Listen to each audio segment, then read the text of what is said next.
Hello વિદ્યાર્થી મિત્રો, સ્વાધ્યાયના પ્રશ્નોમાં આપણે આગળ વધતા હતા. કિરણ પ્રકાશશાસ્ત્ર અને પ્રકાશીય ઉપકરણમાં સ્વાધ્યાયના દાખલાઓ ચેપ્ટર નંબર 9 અને 1 થી 4 દાખલા આપણે સ્વાધ્યાયને જોઈ લીધા. સ્વાધ્યાયનો 9.5 નંબરના દાખલાથી આ વિડીયો લેક્ચરમાં આપણે કન્ટિન્યુ કરીએ. જો પ્રશ્ન શું આપણને આપેલો છે, સ્વાધ્યાયનો 9.5 નંબરના દાખલાનો પ્રશ્ન કંઈક આ પ્રમાણે છે. 80 સેન્ટીમીટર ઊંડાઈ સુધી પાણી ભરેલી ટાંકીના તળિયે એક નાનો બલ્બ મૂકેલો છે. 80 સેન્ટીમીટર સુધી પાણી ભરેલી ટાંકી છે, જેના તળિયે એક બલ્બ મૂકેલો છે. બલ્બમાંથી ઉત્સર્જિત થતો પ્રકાશ પાણીની સપાટી પાસેથી કેટલા ક્ષેત્રફળમાંથી બહાર આવશે? પાણીનો વક્રી ગુણાંક આપણને 1.33 જેટલો આપેલો છે અને સાથે પ્રશ્નમાં ઉલ્લેખ કરેલો છે કે બલ્બને આપણે બિંદુવત ઉદ્ગમ ગણવાનો છે. ચલો એક નાની એવી આકૃતિ આપણે ધ્યાનમાં લઈ રાખીએ. થિયરી આધારિત આપણે માહિતી ધ્યાનમાં લઈએ તો પ્રશ્ન વધુ સમજાશે તમને. પણ ધારો કે આપણે જે ટાંકી આ પ્રશ્નમાં આપેલી છે એ આ છે કે જેમાં 80 સેન્ટીમીટર ઊંડાઈ સુધી શું ભરેલું છે? પાણી ભરેલું છે. એટલે આ જે ટાંકીનું તળિયું છે ત્યાંથી લઈને 80 સેન્ટીમીટર સુધી પાણી ભરેલ છે. ધારો કે આ હાઈટ કે જ્યાં સુધી પાણી ભરવામાં આવેલ છે. સમજો આખી રચના તો વધુ ખ્યાલ આવશે. ટાંકીના તળિયે એક બલ્બ રાખેલો છે અને પ્રશ્નમાં છેલ્લે ઉલ્લેખ કરેલો છે બલ્બને બિંદુવત ઉદ્ગમ તરીકે ધ્યાનમાં લો. આ ધારો કે મેં જે ડોટ ધ્યાનમાં લીધેલું છે આકૃતિમાં, એ આપણું બિંદુવત ઉદ્ગમ છે. એટલે કે ત્યાંથી પ્રકાશના કિરણો ઉદ્ભવે છે. આ છે આપણો એક બલ્બ. સમજો બરાબર. હવે બલ્બમાંથી ઉદ્ભવતા પ્રકાશના કિરણો પાણીમાંથી બહાર આવશે. એટલે પાણીની સપાટી પરથી આપણને એક રીતે જોતા એવું થશે હવે બલ્બની લીધે પાણીની સમગ્ર સપાટીમાંથી પ્રકાશના કિરણો બહાર આવતા દેખાશે. એટલે આપણે ઉપરથી નજર ફેરવીએ તો આપણને તો શું લાગતું હોવું જોઈએ કે આખામાંથી બહાર આવતા હશે એવું હશે ને, પણ એવું નહીં બને. કારણ કે આમાંથી જે પ્રકાશના કિરણો બહાર આવશે એ જ્યારે માધ્યમ બદલે ત્યારે તે માધ્યમમાં આંશિક પરાવર્તન પણ થશે. અને જો આ પાણી અને હવાની આંતર સપાટી આગળ બલ્બમાંથી આપાત થતા પ્રકાશના કિરણો વધુને વધુ ત્રાંસા પ્રવેશતા હોય કે ત્રાંસા આપાત થતા હોય અને જો એ આપાત કોણનું મૂલ્ય ઘટ્ટ માધ્યમમાંથી પાતળા માધ્યમમાં પ્રવેશવા દરમિયાન બંને માધ્યમોને છૂટી પાડતી સપાટી આગળ ક્રાંતિ કોણ કરતાં વધી જતું હોય તો આપણે થિયરી આગળ ભણી ગયા તેના તે જ માધ્યમમાં તેનું શું થશે? પૂર્ણ આંતરિક પરાવર્તન થવાની શક્યતા ઊભી થાય. જે કિરણ સીધે સીધું જશે એમાં કોઈ પ્રશ્ન નથી, એ તો બહાર જવાનું જ છે.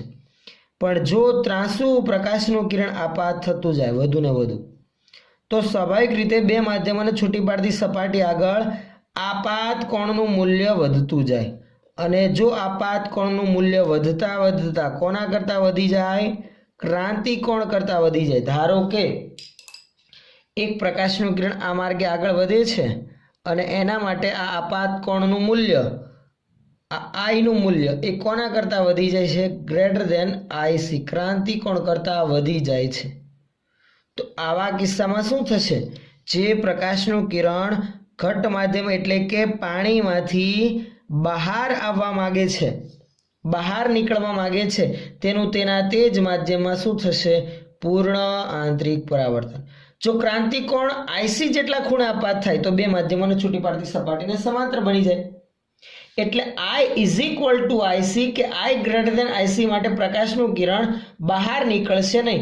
એટલે માત્ર તેટલા જ વિસ્તાર પૂરતું, એટલે કે આપણે જરાક વિચાર કરીએ ને તો પાણીની સપાટી પર બહારથી આપણે જોતા એક સીધો શિરોલંબ કિરણ અને ત્યાંથી આ ક્રાંતિકોણ જેટલા ખૂણે આપાત થતું કિરણ જેટલી ત્રિજ્યાનું એક વર્તુળ દેખાશે.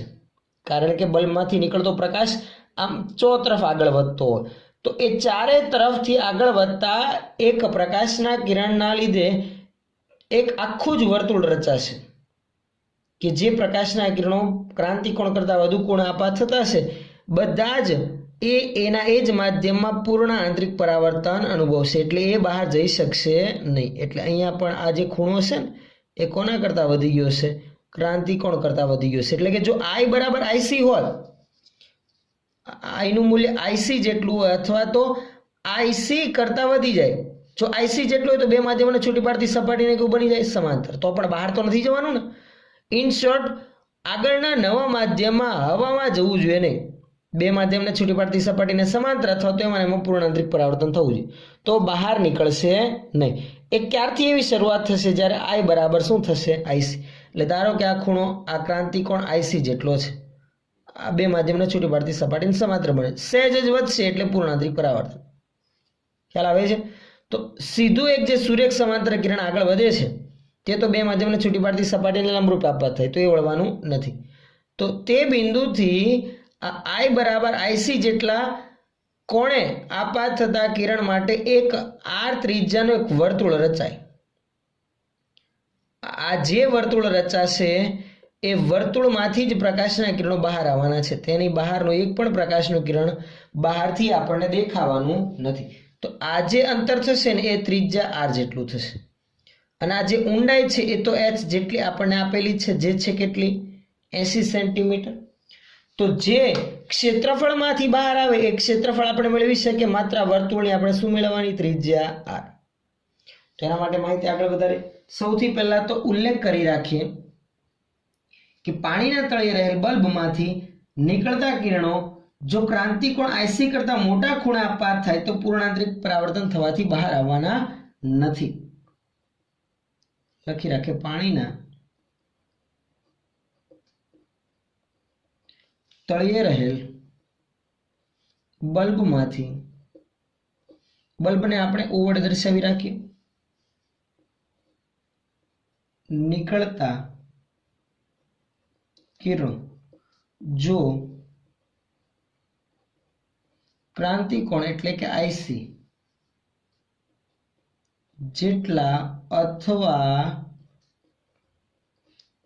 તેના કરતા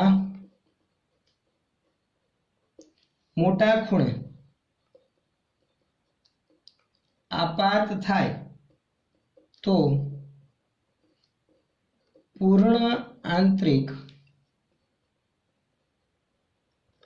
પરાવર્તનની ઘટનાના લીધે બહાર આવશે નહીં. આ વસ્તુ ક્લિયર કરી દેવી જરૂરી છે. તો આ કારણોથી એની સિવાયના કિરણો બહાર આવવાના નથી, એટલે માત્ર એક વર્તુળાકાર ભાગ રચાશે જેનું આપણે ક્ષેત્રફળ મેળવવાનું.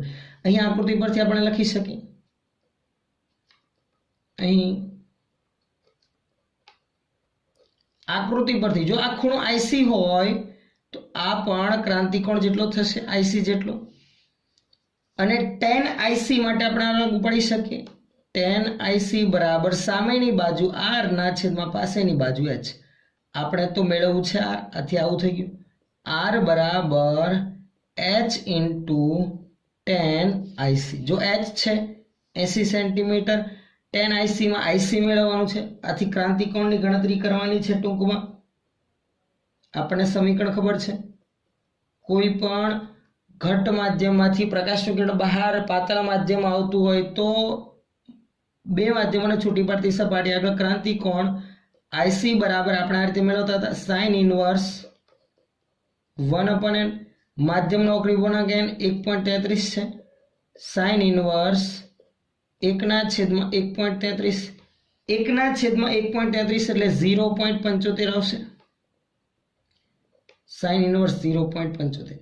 નેચરલ સાઇનમાં મિત્રો 0.75 માટે ખૂણો મેળવશો તો કંઈક 48.6 ડિગ્રી જેટલો મળે છે. આ આપણને મળી ગયો ક્રાંતિકોણ. કિંમત મૂકીએ માટે R બરાબર H ઇન્ટુ tan 48.6 ડિગ્રી. હવે આની કિંમત મૂકીએ. H નું મૂલ્ય છે 80 સેન્ટીમીટર, જેનું મીટરમાં લખું તો 0.8 મીટર થાય. tan 48.6 ડિગ્રી નું મૂલ્ય 1.1345 આવશે નેચરલ ટેન્જેન્ટમાં, તમે જોઈ શકો છો. અને ગણતરી કરતા 0.907 મીટર આપણને મળે છે. હવે R મળી ગયું. હવે ક્ષેત્રફળ માટે લખી શકાય પાણીની સપાટી પાસેથી બહાર આવતા પ્રકાશનું સપાટી પરનું ક્ષેત્રફળ એ બરાબર શું આવશે? પાઈ આર સ્ક્વેર મુજબ આવશે. પાઈનું મૂલ્ય 3.14 અને આરનું મૂલ્ય 0.907 વર્ગ.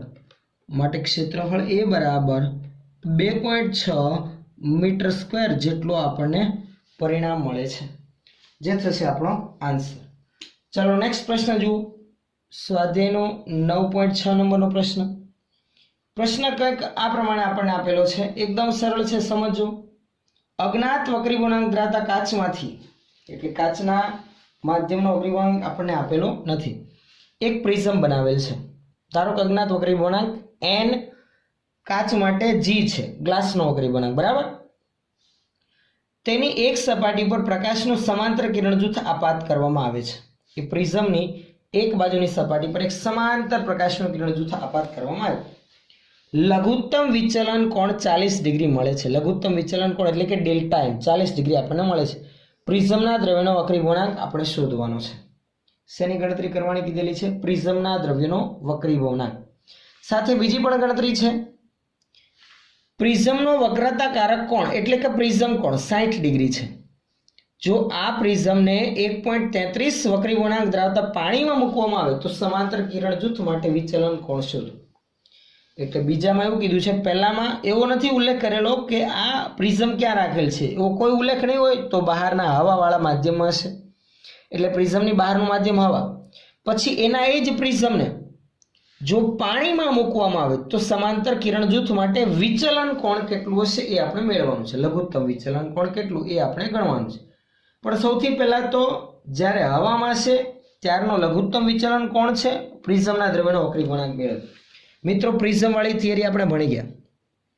પ્રિઝમના કિસ્સામાં એક બાજુની સપાટી આગળથી આપાત થતું પ્રકાશનું કિરણ ડેલ્ટા જેટલું વિચલન મેળવતું હોય તો એ વિચલન કોણનું મૂલ્ય લઘુત્તમ હોય તેવી સ્થિતિમાં આપણે પ્રિઝમના દ્રવ્યનો વક્રી ગુણાંક પણ મેળવી લીધો. સમીકરણ હતું n બરાબર sin a plus delta m by 2 છેદમાં sin a બાય 2. એ પહેલા આપણે આપેલી માહિતી લખી રાખીએ કે અહીં પ્રિઝમ હવામાં હોય ત્યારે લઘુત્તમ વિચલન કોણ ડેલ્ટા એમ કેટલા ડિગ્રી છે? 40 ડિગ્રી છે. તથા વક્રતાકારક કોણ એટલે કે પ્રિઝમ કોણ આપણને આપી દીધેલો છે 60 ડિગ્રી છે. એ અને ડેલ્ટા એમ આપણને અહીંયા આપી દીધેલું છે. હવે એ પ્રિઝમના દ્રવ્યનો વક્રી ગુણાંક આપણે મેળવી રાખીએ. પ્રિઝમના દ્રવ્યનો વક્રી ગુણાંક જેને n21 લખી શકીએ, પણ બીજું માધ્યમ હવા હોવાથી NGA એટલે કે હવાની સાપેક્ષે બરાબર NG ના છેદમાં NA, જે લગભગ NA1 હોવાથી માત્ર હું શું લખી શકું? NG લખી શકું, કારણ કે NA બરાબર 1. તો એ પ્રિઝમના દ્રવ્યના વક્રી ગુણાંકનું સમીકરણ NG બરાબર શું બનશે? સાઇન આમ લખતા હતા આપણે A plus delta m by 2 ના છેદમાં સાઇન A બાય 2. એ છે, ડેલ્ટા m છે, આપણને પ્રિઝમના દ્રવ્યનો વક્રી ગુણાંક પણ મળી જશે. તો ચાલો NG બરાબર સાઇન A નું મૂલ્ય 60, ડેલ્ટા m નું મૂલ્ય 40 ભાગાકારમાં 2 ના છેદમાં સાઇન A એટલે કે 60, સાઇન 30 થશે, 60 ના છેદમાં 2 માટે NG બરાબર ચલો 60 પ્લસ 40 100 ભાગાકારમાં 2 એટલે સાઇન 50, સાઇન 50 ડિગ્રી ના છેદમાં સાઇન 30 ડિગ્રી. કિંમત મૂકીએ. સાઇન 50 નું મૂલ્ય નેચરલ સાઇનમાં 7660 આવે છે કંઈ, અને સાઇન 30 તમને ખબર છે 1/2 એટલે 0.5. ગણતરી કરશો તો આ મૂલ્ય 1.532 જેટલું મળે છે. એટલે કે પ્રિઝમના દ્રવ્યનો વક્રી ગુણાંક આપણને મળી ગયો 1.532 જેટલો મળી આવે છે. હવે આના આ જ પ્રિઝમને એટલે કે જે પ્રિઝમના દ્રવ્યનો વક્રી ગુણાંક 1.532 છે એને પાણીમાં મૂકવામાં આવે છે, એટલે બહારનું માધ્યમ હવે જે હવા હતું એના બદલે શું આવી જશે? પાણી. એવી સ્થિતિમાં લઘુત્તમ વિચલન કોણ આપણે મેળવવાનો છે, તો એના માટે સ્પેશિયલ પહેલા ઉલ્લેખ કરી રાખે. કે પ્રિઝમને પાણીમાં મૂકતા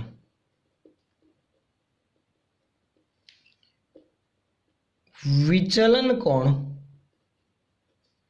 ડેલ્ટા એમના બદલે ડેલ્ટા એમ ડેશ લઈએ હોય તો પ્રિઝમના દ્રવ્યનો કોની સાપેક્ષે પાણીની સાપેક્ષે વક્રીભવનાંક આપણે આમ લખી શકીએ ને NG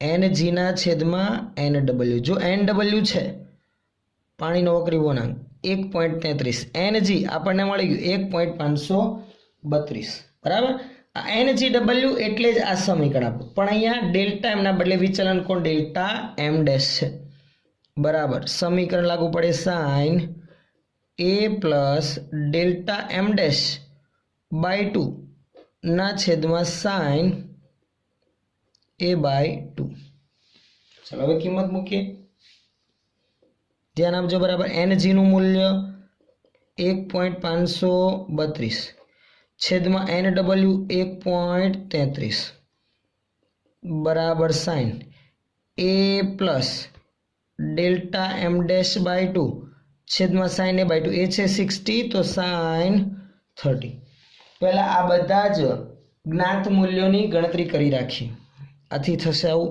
જો આ તરફ લખું છું sine A plus delta m dash by 2 બરાબર અને કરતા બનાવે તો સાઇન 30 ગુણાકારમાં જશે 1.532 ના છેદમાં 1.33 ના ગુણાકારમાં સાઇન 30 એટલે આવું થશે 1.532 ના ભાગાકારમાં 1.33 અને સાઇન 30 તમને ખબર છે 0.5 વન હાફ આવશે એ સામે ગુણાકારમાં જશે તો હવે આ ફાઇનલ ગણતરી કરી રાખે તો sine A plus delta m dash by 2 બરાબર 0.5 અહીંયા ગુણાકારમાં લઈ જાઓ 1.532 ના છેદમાં 1.33 ના ગુણાકારમાં 0.5 તો ગણતરી કરતા કંઈક પરિણામ આપણું 0.5759 જેટલું આવે છે હવે સાઇન સામે લઈ જઈએ તો નેચરલ સાઇનમાં આપણને મૂલ્ય આધારિત ખૂણાનું મૂલ્ય મળે A plus delta m dash by 2 બરાબર સાઇન ઇનવર્સ 0.5759 જેના માટે ખૂણાનું મૂલ્ય મિત્રો 35 ડિગ્રી ને 10 મિનિટ જેટલું આપણને મળે છે તમે નેચરલ સાઇનમાં મૂલ્ય આધારિત ખૂણાનું મૂલ્ય મેળવશો તો 35 ડિગ્રી ને 10 મિનિટ મળે છે તો હવે ડેલ્ટા એમ ડેશ માટે બે હું સામેની બાજુ લઈ જાઉં તો આવું થઈ ગયું A plus delta m dash બરાબર 2 ગુણાકારમાં જાય તો 35 ગુણાકાર 2 70 અને 10 મિનિટનું ડબલ 20 મિનિટ હવે ડેલ્ટા એમ ડેશ બરાબર A 60 છે સામે જાય તો માઇનસ કરીએ તો 60 માંથી 70 માંથી 60 બાદ કરીએ તો 10 ડિગ્રી અને 20 મિનિટ જેટલું મૂલ્ય બાકી રહેશે તો લઘુત્તમ વિચલન કોણનું મૂલ્ય કેટલું આવે છે અહીંયા જ્યારે પ્રિઝમને પાણીમાં રાખવામાં આવે ત્યારે 10 ડિગ્રી ને 20 મિનિટ આપણને અહીંયા મળશે હવે આગળના પ્રશ્ન તરફ આપણે આગળ વધીએ સ્વાધ્યાયનો 9.7 નંબરનો પ્રશ્ન જુઓ 1.55 વક્રી વળાંક ધરાવતા કાચમાંથી બંને સપાટીઓની વક્રતા ત્રિજ્યા સમાન હોય તેવો દ્વિબહિર્ગોળ લેન્સ બનાવવો છે તો 20 સેન્ટીમીટર કેન્દ્ર લંબાઈ મેળવવા માટે જરૂરી વક્રતા ત્રિજ્યા કેટલી હશે દ્વિબહિર્ગોળ લેન્સ બનાવવો છે બંને સપાટીની વક્રતા ત્રિજ્યા સમાન છે એટલે એક નાની આકૃતિ ધ્યાનમાં લે તો એવો એક બહિર્ગોળ લેન્સ કે જેની બે વક્ર સપાટીઓની વક્રતા ત્રિજ્યા આપણે અત્યાર સુધી R1 ને R2 દર્શાવતા હતા એ બંને જ R1 અને R2 નું મૂલ્ય એક સમાન રાખવું છે ધારો કે કેટલું રાખવું છે R તો એ વક્રતા ત્રિજ્યા આપણે મેળવવાની છે કેટલી જરૂરી વક્રતા ત્રિજ્યા રાખવી પડે કે જેથી કેન્દ્ર લંબાઈ 20 સેન્ટીમીટર આપણને મળે વક્રી વળાંક આપણને આપી દીધેલો છે 1.55 આપેલી માહિતી લખી રાખીએ અહીં N21 લેન્સના દ્રવ્યનો વક્રી વળાંક બહારના માધ્યમની સાપેક્ષે એટલે કે હવાની સાપેક્ષે જેને N21 વડે દર્શાવતા હતા જે છે 1.55 બરાબર બીજું કીધેલું છે કેન્દ્ર લંબાઈ જે છે 20 સેન્ટીમીટર અહીં R1 બરાબર R2 બરાબર R છે, લખી રાખીએ. અહીં R1 બરાબર R2 બરાબર R છે, પરંતુ R1 બરાબર આપણે પ્લસ R અને R2 બરાબર આપણે માઇનસ R લઈશું, કારણ કે એક વક્ર સપાટી માટે આપાત પ્રકાશના કિરણો માટે વક્રતા ત્રિજ્યાનું અંતર ધન, તો બીજા માટે ઋણ આવશે. તો સમીકરણ લાગુ પડે માટે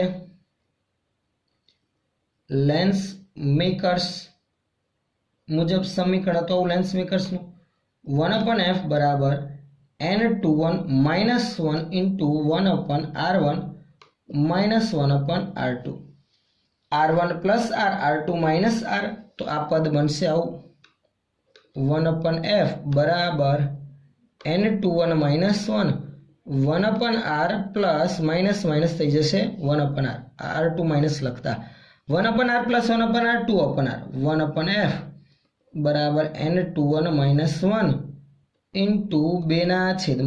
આપણે R મેળવવું છે, તો R ને કરતા બનાવીએ માટે R બરાબર 2 ગુણાકારમાં n21 -1 × આવશે f, 2 ગુણાકારમાં n21 છે આપણું 1.55 -1 અને f છે આપણું 20, માટે R બરાબર 20 ગુણાકારમાં 2 40 અને 40 ગુણાકારમાં 0.55 તમે કરશો તો આન્સર આવે છે આપણો 22 સેન્ટીમીટર. તો વક્રતા ત્રિજ્યા કેટલી હોવી જોઈએ કે જેથી કેન્દ્ર લંબાઈ 20 સેન્ટીમીટર મળે? તો કે 22 સેન્ટીમીટર રાખવી પડે. એકદમ સરળ પ્રશ્ન. આ પ્રકારના પ્રશ્નો આપણે લેન્સ મેકર્સના સમીકરણ પરથી સરળતાથી મેળવી શકીએ. ચલો નેક્સ્ટ સ્વાધ્યાયનો 9.8 નંબરનો પ્રશ્ન જુઓ જરા ધ્યાનથી. પ્રકાશની કિરણાવલી કોઈ એક બિંદુ P પાસે કેન્દ્રિત થાય છે. જો માર્ગમાં P બિંદુથી 12 સેન્ટીમીટરના અંતરે 20 સેન્ટીમીટર કેન્દ્ર લંબાઈ વાળો બહિર્ગોળ લેન્સ અને B 16 સેન્ટીમીટર કેન્દ્ર લંબાઈ વાળો અંતર્ગોળ લેન્સ મૂકવામાં આવે તો આ કિરણાવલી કયા બિંદુએ કેન્દ્રિત થશે? એને આપણે બે ભાગમાં વહેંચી લઈએ પ્રશ્નને. એક કિસ્સામાં એવું કીધેલું છે કે માર્ગમાં બહિર્ગોળ લેન્સ રાખવામાં આવે છે અને બીજામાં એવું કીધેલું છે કે માર્ગમાં અંતર્ગોળ લેન્સ રાખવામાં આવે છે. જો પહેલા તો એક પ્રકાશની કિરણાવલી P બિંદુએ કેન્દ્રિત થાય છે. ધારો કે કોઈ એક બિંદુ P અહીંયા છે, બરાબર. એક પ્રકાશની કિરણાવલી આવે છે અને એ P બિંદુએ કેન્દ્રિત થાય છે. એક સીધે સીધી આપણે ધ્યાનમાં લઈએ, એક કંઈક આ રીતે આપાત થતો હોય ઉપરથી, એવું આપણે ધ્યાનમાં લઈએ. એ જ રીતે એક નીચેથી આપાત થાય છે અને ત્યાં કેન્દ્રિત થાય છે તેવું આપણે સમજવા ખાતર ધ્યાનમાં લઈએ. સમજો બરાબર પ્રશ્નને, એકદમ સરળ પ્રશ્ન. આ પ્રકાશની કિરણાવલી P બિંદુએ કેન્દ્રિત થાય છે. આ છે આપણું બિંદુ P.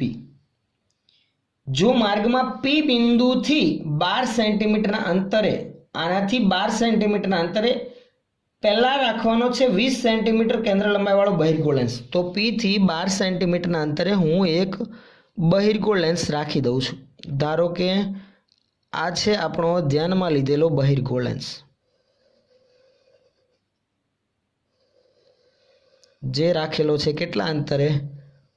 20 સેન્ટીમીટરના અંતરે.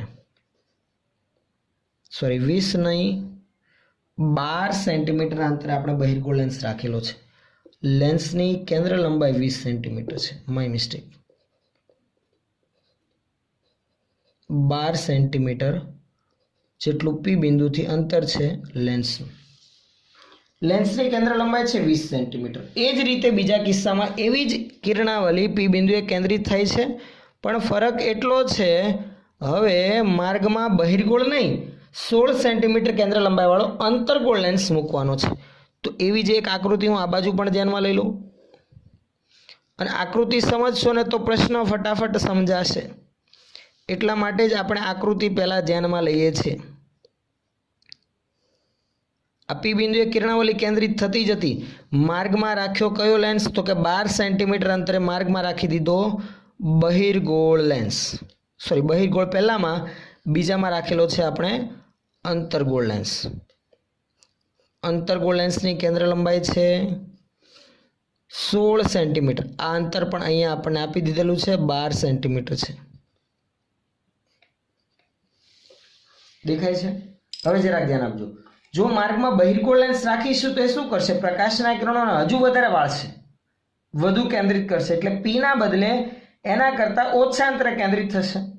આપણે એમ પણ કહી શકાય આ બહિર્ગોળ લેન્સ માટે આ P બિંદુ આભાસી વસ્તુ તરીકે વર્તશે. આ બહિર્ગોળ લેન્સ એ P બિંદુએ કેન્દ્રિત થતા પ્રકાશના કિરણોને હજુ વધારે વાળશે અને P કરતાં કંઈક નજીકના ભાગ આગળ કેન્દ્રિત કરશે. આપણે એમ પણ કહી શકીએ આ બહિર્ગોળ લેન્સ માટે P બિંદુ આભાસી વસ્તુ તરીકે વર્તશે. તો આ બહિર્ગોળ લેન્સ માટે વસ્તુ અંતર 12 સેન્ટીમીટર, કેન્દ્ર લંબાઈ તો આપેલી છે 20 સેન્ટીમીટર. F અને U હોય તો આપણને V મળે. ક્યાં કેન્દ્રિત કરશે તે સીધો આન્સર આવ્યો. એ જ રીતે અંતર્ગોળ લેન્સના કિસ્સામાં આ અંતર્ગોળ લેન્સ માટે P બિંદુ આભાસી વસ્તુ તરીકે વર્તશે. એની કેન્દ્ર લંબાઈ પણ આપેલી છે 16 સેન્ટીમીટર, પણ અંતર્ગોળ હોવાથી ઋણ લઈશું. એનામાં પણ F અને અહીંયા આપણને આ અંતર વસ્તુ અંતર U આપી દીધેલું છે, તો સીધું પ્રતિબિંબ અંતર V આપણને મળે માત્ર લેન્સ સમીકરણ લાગુ પાડવાથી. તો આગળ વધીએ આપણે. સમજણ પડે છે, ખ્યાલ આવે છે? ચાલો જુઓ. અહીં બંને કિસ્સામાં P બિંદુ આભાસી વસ્તુ તરીકે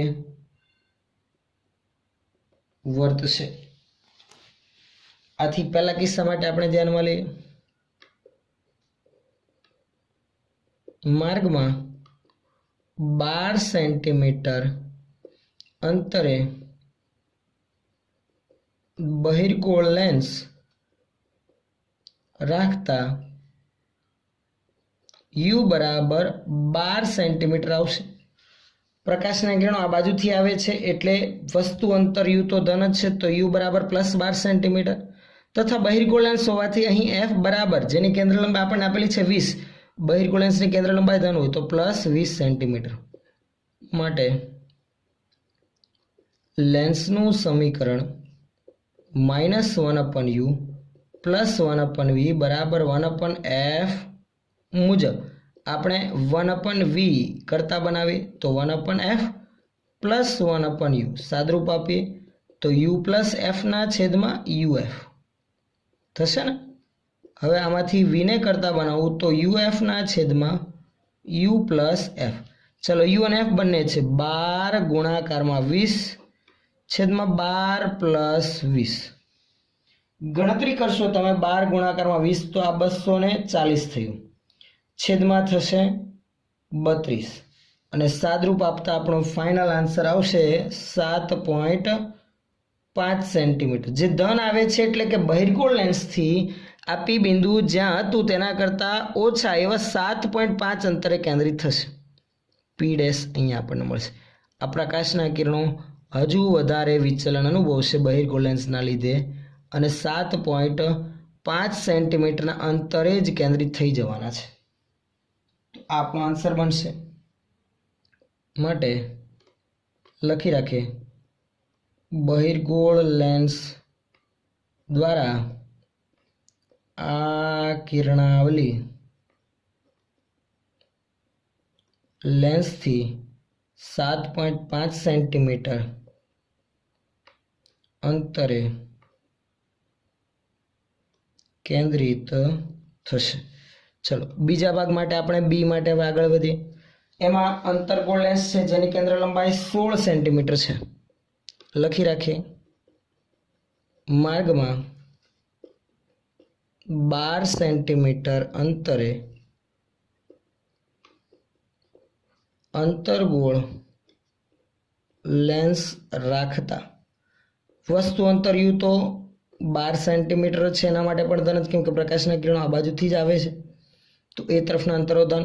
પણ કેન્દ્ર લંબાઈ f જે 16 સેન્ટીમીટર છે તે આવશે -16 કારણ કે અંતર્ગોળ લેન્સ હોવાથી. માટે લખી રાખે લેન્સનું સમીકરણ -1/u + 1/v બરાબર 1/f મુજબ સાદરૂપ અહીંયા ફરી વખત નથી આપતા, આનો સીધો ઉપયોગ કરીએ. v બરાબર uf ના છેદમાં u + f પરથી ચલો u નું મૂલ્ય 12, f નું મૂલ્ય -16, છેદમાં u નું મૂલ્ય તો કે 12 છે અને -16. તો આ કેટલું થશે મૂલ્ય? તો કે ભાગાકારમાં આપણને અહીંયા મળી આવે છે -4. 4 અંશમાં કેન્સલ થશે, 12 4 48. તો -48, સોરી, માઇનસ પ્લસ થઈ જશે, તો +48 સેન્ટીમીટર અંતરે કિરણાવલી કેન્દ્રિત થશે. જો આ ગુણાકારમાં છે, બરાબર છે, તો ઉપર માઇનસ છે, છેદમાં પણ -4 આવશે, તો મૂલ્ય ધન મળશે. 48 સેન્ટીમીટર એટલે કે જો 12 સેન્ટીમીટર જે કેન્દ્રિત થતું હતું ને એના બદલે વધારે દૂર કેન્દ્રિત થશે. એટલે અંતર્ગોળ લેન્સ હોવાના લીધે કિરણાવલી કેન્દ્રિત થવાના બદલે અપકેન્દ્રિત થતી જણાવે છે. પાછળના ભાગ તરફ કેન્દ્રિત થશે પ્રકાશના કિરણો.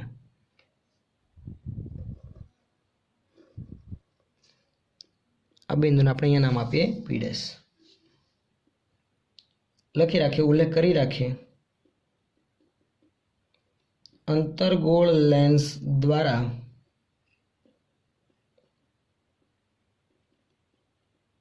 આ કિરણાવલી 48 સેન્ટીમીટર